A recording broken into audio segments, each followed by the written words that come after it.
Protect your home from home. Simple Caravan Insurance, sponsors of the Caravan Channel. It's the middle of winter, it's freezing cold, and there has been a little bit of snow just today. And yet I still think that this is a really great time of year to get out in your caravan or motorhome. Why?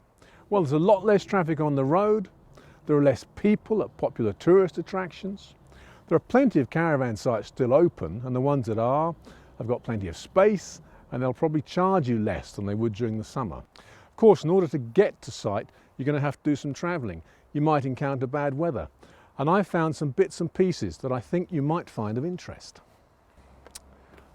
This is an indoor-outdoor thermometer. Some modern cars come with them as standard, but if your car or your motorhome doesn't have one, I strongly recommend them.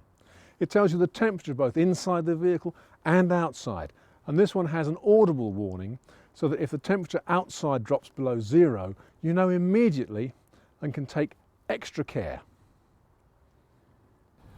I spend a lot of time driving, and at this time of year I see more and more cars with just one headlight.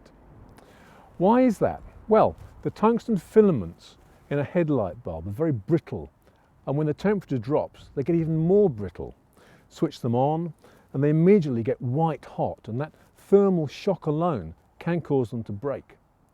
Of course, driving with one headlamp is not only dangerous, it's illegal as well, and I strongly recommend carrying a spare set of bulbs in your car or your motorhome. A set like this not only has a bulb for almost every light on the vehicle, but also spare fuses as well. Well, with all these people driving around with only one headlight on, it's essential that you can see as much as possible out of your car or motorhome. For a motorhome windscreen situation like this, you don't want that, you want this.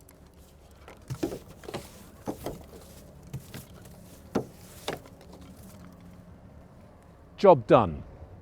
As well as the brush for getting rid of loose snow, there's a good sized ice scraper for when the temperature really goes down. And even then, there's a nice comfortable handle which will keep your hands warm.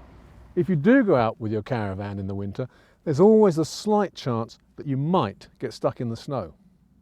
And if you do get stuck, you've really got three options. Stay where you are, go out and look for help, or get stuck in and try and dig yourself out. If you opt for the first choice, you might find this a really useful piece of kit. It's a 12-volt heated seat cover. You plug it into your lighter socket and it really does work. It uses quite a bit of juice, so you would need to run the engine every now and again just to make sure that the battery doesn't run down. If you do decide to set off in search of help, here are two items that you'll be really glad to have on board. The high-vis jacket is obvious. If you're walking along a road in a blizzard, you really need to be seen. That could save your life. You'll be really glad to have these as well, because you won't be sliding about even on sheet ice. They're a really simple but clever idea. Just clip them over your shoes or boots and you're as safe as houses. Luckily, these are just my size. Of course, it's equally important to make sure that other motorists can see your vehicle, especially if it's covered in several feet of snow. A warning triangle is all very well, but I reckon I found something that's even better. Your very own high-vis reflective cone. And it works even better when you put the flashing light in the top. Don't forget the batteries. If you do find yourself stuck in the snow, obviously the best thing is to try and get yourself out. And your first line of attack probably is going to involve a shovel. This is a collapsible one, so it takes up hardly any space in your car or motorhome. And the scoop is big enough for you to shovel up shed loads of snow in no time flat. So you've shoveled away the snow and you're ready to get going. But the wheels just spin because the road's so slippery. What do you do then? Well, you could try this, tyre grip. You simply shake it well and spray it all over the tyre and to the rear and in front of the driving wheels. With the spray stuff on, you're going to get about 30% more adhesion than without it.